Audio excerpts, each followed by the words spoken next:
안녕하십니까. 온라인 서저리의 김경원입니다. 네, 오늘은 상하계 원가이드를 이용해서 6개의 임플란트를 신입하는 케이스를 여러분들과 함께 보도록 하겠습니다.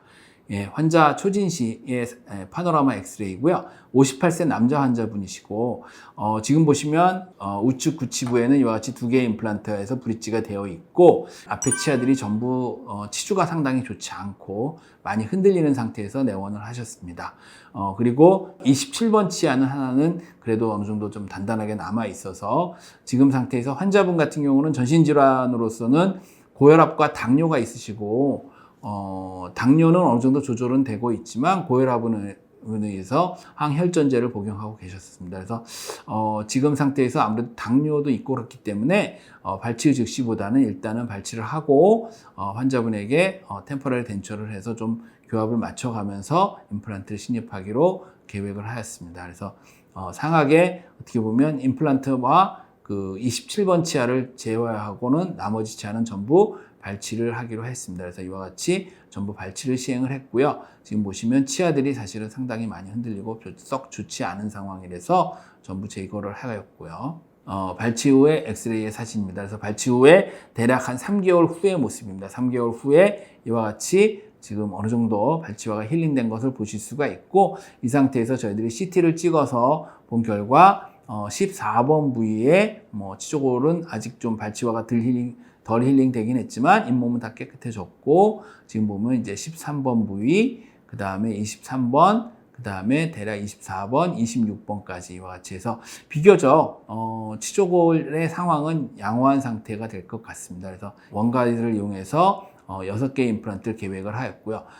수술 시에는 저희가 이제 원가이드 팀과 상의를 해서 혹시 이제 양쪽에 구치부가 잡히긴 하지만 필요한 경우에는 앵커핀을 박을 수 있도록 앵커핀도 일단 설계를 하였고요. 그래서 이와 같이 해서 14번, 13번, 그 다음에 21번 위치 한 개를 심고 그 다음에 23번, 24번, 26번 이와 같이 6개의 임플란트를 계획을 하였습니다. 그래서 수술 보고서에서 보시게 되면 14번 위치는 크게 문제는 없을 것 같고요. 물론 버칼본이 좀 얇긴 하지만 큰 문제는 없을 것 같고 13번 부위는 저희가 볼 때는 조금 버칼본이 얇아서 필요하면 나중에 GBR이나 이런 걸 시행해야 되지 않을까 생각을 했었고요. 그 다음에 21번 부위는 앞쪽에 좀 나이프 엣지긴 하지만 비교적 큰 문제는 없이 식립이 가능할 것 같습니다. 그리고 이제 결국 23번 부위가 제일 문제인 것 같은데요. 저희들이 계획할 때 CT상에서 보면 얇게 뼈가 좀 남아있는 것 같아서 이와 같이 위치는 잡았고요. 인접치하고의 관계를 고려해서 일단 위치는 잡았고 이 상태에서 계획을 하고 필요하면 고리식을 좀 더 추가적으로 뼈 이식을 해야 되지 않을까 생각을 했습니다. 그리고 24번, 그 다음에 26번에는 직경 5.0의 10mm 임플란트를 신입하는 것으로 계획을 하여서 총 6개의 임플란트를 계획을 하였습니다. 그래서 KS를 이용해서 4.0의 드릴링을 할 때는 지금 상태는 일단은 뼈 자체는 노멀번으로 생각을 해서 어떻게 보면 이니셜 드릴 후에 직경 3.5, 그 다음 4.0까지 드릴링을 하고요. 그 다음에 지와 같이 4.5 구치부는 4.5 직경을 사용하기로 했고 최후방 26번 같은 경우 직경 5.0의 임플란트를 신입하는 것으로 계획을 하였습니다. 그래서 이와 같이 6개의 임플란트의 위치를 계획을 하였고요. 저희들이 포스트오피 상태입니다. 사실 이미디어트 포스트오피 상태인데 저희가 식립을 하고 CT를 찍었습니다. 그래서 보시면 14번 위치는 저희가 처음에 계획하였던 것과 큰 변화 없이 잘 식립이 된 것 같고요. 그 다음에 13번 같은 경우 저희가 신입하고 봤으니 술전에 생각했던 것처럼 확실히 버칼 쪽에, 라비알 쪽에 좀 뼈가 얇아서 뼈 이식을 좀 해야 될 것 같아서 수술 영상에서 보시겠지만 저희들이 스텝 인시전을 통해서 언더마인에서 뼈 이식을 좀 시행을 했습니다. 그래서 위치는 원래 계획했던 데랑 거의 비슷하게 들어간 것 같고요. 그래서 13번 부위에 이와 같이 추가적으로 뼈 이식을 시행하신 걸 보실 수가 있습니다. 포스트오피에서 CT를 한번 다시 찍었고요. 그 다음에 이와 같이 21번 부위에 우리가 원했던 위치에 식립이 됐고 계획과 거의 같이 들어갔고 23번 부위는 지금 보니까 약간 버칼본이 우리가 생각했던 것보다는 좀 좋지 않고 그래서 약간 밀린 느낌이 있어서 저희가 계획을 봤더니 저희가 계획한 거랑도 큰 차이는 없습니다. 하지만 다른 부위와 달리 아무래도 이쪽이 리치가 얇았고 했기 때문에 약간 아무래도 테이퍼된 픽스처 자체가 약간은 라비알로 밀린 것 같아서 사실 이 부분은 제가 나중에 템플레이트 제거한 다음에 다시 한번 임플란트를 팔라탈 쪽으로 좀 더 깊게 심었습니다. 왜냐하면 이쪽이 아무래도 나중에 예후가 안 좋을 것 같아서 그래서 다시 팔라탈 쪽으로 깊게 심고 버컬 쪽에 즉 라비알 쪽에는 이와 같이 뼈 이식을 시행을 했습니다. 지금 보시면 그 발치와 내와 뿐만 아니라 발치와 바깥에까지도 어떻게 보면 약간의 치조골이 살짝 남아 있었기 때문에 아마 여기 약간 레디오스하게 보이는데 이와 같이 해서 발치와 내와 바깥에까지 보바인본을 이용해서 뼈 이식을 시행하고 사실은 23번 부위는 제가 인위적으로 수술 후에 다시 재위치를 시켰습니다. 그 다음에 24번 부위도 역시 우리가 술전에 계획하에 있던 위치로 심겨진 걸 보실 수가 있고요. 26번 같은 경우도 술전에 계획하에 있던 자기 위치까지 잘 신입된 걸 보실 수가 있습니다. 네, 그래서 이건 다시 23번 부위를 임플란트를 바꾸고 그 다음 뼈 이식을 시행한 후에 포스트오피 파노라마 사진입니다. 파노라마에서는 뭐 위치는 거의 대동소이하게 보이는데요. 네, 이렇게 해서 수술을 마무리했던 케이스가 되겠습니다. 예, 그래서 이번 케이스는 사실은 원가이드를 이용해서 우리가 계획을 하였는데 아마 제가 볼 때는 23번 위치가 저희가 수술 전에 계획한 것이 뼈가 좋지 않다 보니까 GBR을 생각은 했었는데 제가 생각한 것보다는 약간 라비알 쪽으로 임플란트 픽스처가 임플란트가 약간 밀린 것 같고요. 그 부위에 대해서 추가적인 뼈 이식을 하고 그 다음에 이와 같이 13번 부위도 약간 추가적으로 스텝 인시를 통해서 뼈 이식하는 것을 보여드리도록 하겠습니다. 예, 수술 동영상을 통해서 만나 뵙도록 하겠습니다.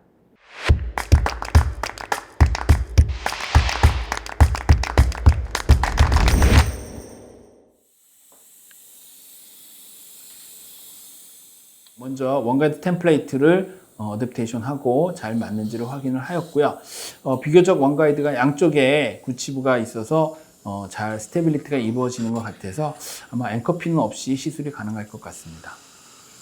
그래서 먼저 티슈 펀치를 이용해서 전부 진지발을 제거하도록 하겠습니다. 그래서 14번부터 시행을 했고요. 14번, 13번, 그다음 21, 23, 24까지는 전부 레귤라 홀에서 그대로 티슈 펀치 시행하면 될 것 같고요. 그다음에 반대쪽에 26번 같은 경우는 와이드 홀이기 때문에 와이드로 이와 같이 티슈 펀치를 시행을 하였습니다. 그래서 템플레이트를 한번 제거하고 조직이 완전히 제거됐는지 다시 한번 확인하고 그 진지발을 제거한 다음에 시술을 시행하도록 하겠습니다.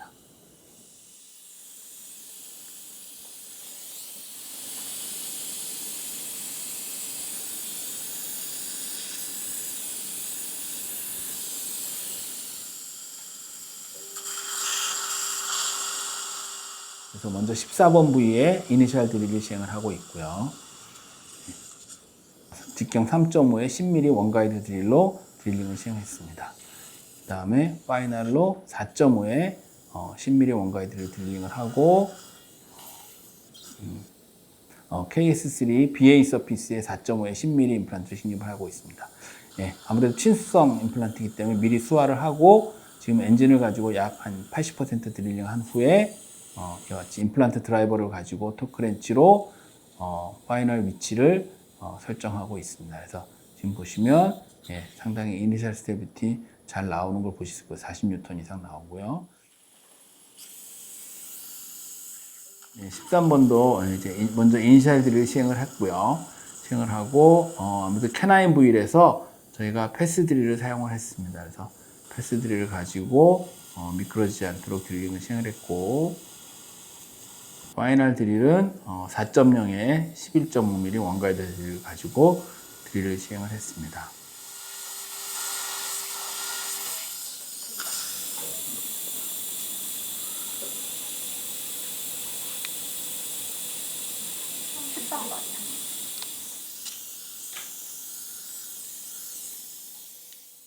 지금 보시면 BA 서피스이기 때문에 충분히 살라인을 적신 후에 이와 같이 엔진을 가지고 약 80% 정도 식립을 하고 이와 같이 임플란트 드라이버를 이용해서 토크렌치로 손으로 해서 마지막 인스톨레이션을 하고 있는 모습입니다. 그래서 이와 같이 슬롯에 보시고 지금 이니셜 스테빌리티 충분히 나오는 걸 보실 수가 있고요.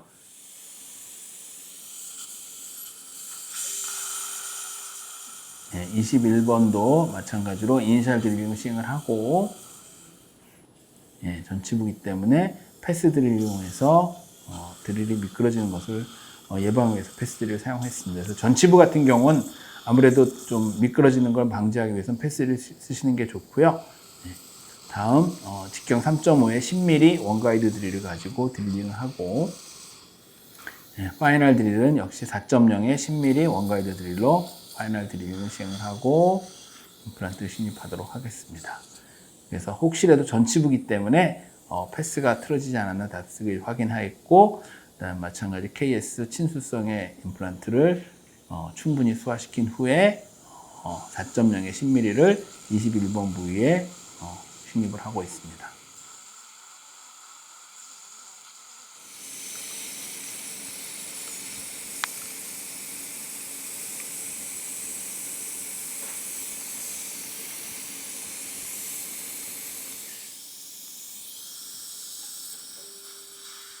그 다음에 23번 부위도 역시 이니셜 드릴을 시행을 하고 직경 3.5에 11.5 원가이드 드릴을 사용해서 드릴링을 하고 있습니다. 4.0에 11.5 드릴링을 시행을 했고요. 마찬가지로 친수성 임플란트인 BA 서피스를 충분히 소화시킨 후에 임플란트를 인스톨레이션 하고 있습니다.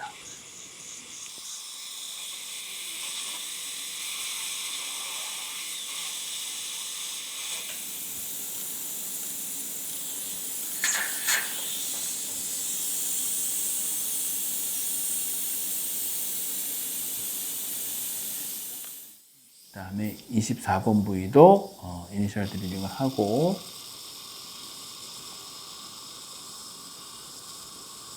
그 다음에 3.5에 10mm 원가이드 드릴을 이용해서 드릴링을 하고 그 다음에 4.5에 원가이드 드릴을 이용해서 드릴링을 했습니다.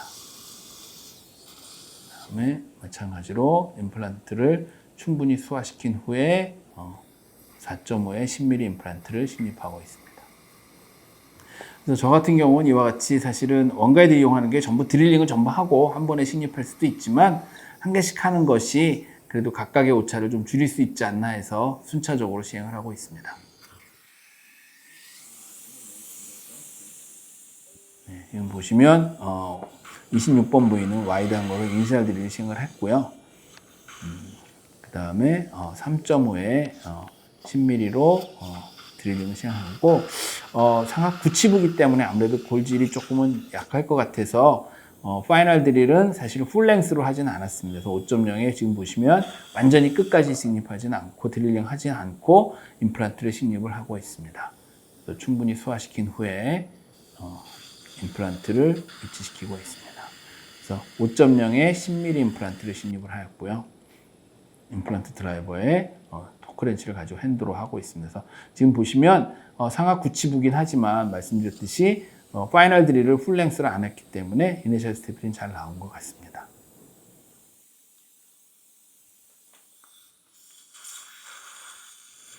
일단은 이니셜 스테빌리티를 위해서가 어느 정도 나오는지 보기 위해서 한번 오스텔 멘토를 연결을 해서 스마트팩을 연결해서 오스텔 비컨을 가지고 한번 측정을 해 보겠습니다.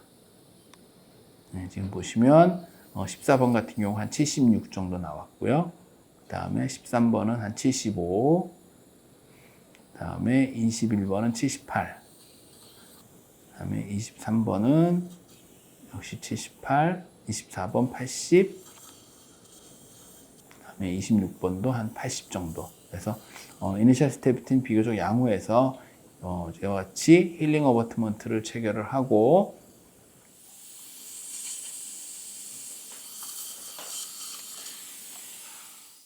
그래서 이와 같이 저희들이 이제 임플란트 전부 신입은 끝났고 이니셜 스테빌리티는 비교적 양호해서 힐링 어버트먼트를 조금 짧게 좀 높지 않은 걸 하는 이유는 저희들이 이제 템포러리로 덴처를 사용할 거기 때문에 약간 좀 높지 않게 했고요. 그 다음에 CT를 찍어 봤더니 저희가 아까 술전에 설명드렸듯이 13번 부위가 아무래도 라비알 본이 좀 얇은 것 같았고요. 그 다음에 특히 23번 부위는 저희가 예상한 것보다 약간은 밀린 경향도 있고요. 그 다음에 조금은 저희가 예상한 것보다는 좀 더 팔라탈로 가는 것이 치료 처음 그 수식 자체가 그렇게 된 것 같아서 23번은 제가 빼고 프리핸드로 다시 좀 더 팔라탈 쪽에 사이드 커팅을 해서 홀 위치를 바꾼 다음에 재식립하고 뼈 이식을 하기로 하겠습니다. 그래서 그와 같이 시행하는 것을 보여드리도록 하겠습니다. 지금 보면 23번을 제거하기 위해서 23번 힐링 어버트먼트를 제거를 했고요. 지금 보시면 임플란트 드라이버를 이용해서 핸드렌치를 가지고 임플란트를 제거하고 있습니다. 그 다음에 제가 아무래도 뎁스 게이지 가지고 현재 심겨져 있는 방향을 확인하고 그 다음에 사이드 커팅 드릴을 이용해서 팔라탈 쪽으로 드릴 홀을 조금 변경을 하도록 하겠습니다. 그래서 각도를 조금 변경해서 좀 더 해서 지금 보면 뎁스 게이지를 가지고 팔라탈 쪽으로 드릴 홀이 다시 형성된 걸 보셨고요. 그 다음에 2.2의 트위스트 드릴을 가지고 다시 한번 드릴 홀을 좀 더 팔라탈 쪽으로 바꾸고 다시 한번 또 뎁스 게이지로 처음에 아까 심었던 부위와 차이가 나는 걸 확인하고 그 다음에 3.5에 11.5 원투투 테이퍼 드릴을 가지고 드릴링을 시행했습니다. 그래서 다시 한번 뎁스 게이지로 확실하게 확인하고 저희가 인시전을 주고 할 수도 있지만 일단은 그 덮인 상태에서 플랩리스로 시작했기 때문에 이대로 패스를 확인하였고요. 그 다음에 파이널은 4.0에 11.5 원투투 테이퍼 드릴로 시행을 하고 그 다음에 KS 4.0에 11.5mm 임플란트를 원래 위치보다 이제 좀 더 팔라탈로 할 거기 때문에 사실 이런 경우는 조금 스테빌리티가 좀 잘 안 나올 수는 있는데요. 비교적 원하는 위치로 잘 신입이 된 걸 볼 수 있습니다. 보면 티슈 펀치 안쪽에 앞쪽에 라비알 쪽에 아무래도 그 공간이 생기는 걸 보실 수가 있고요.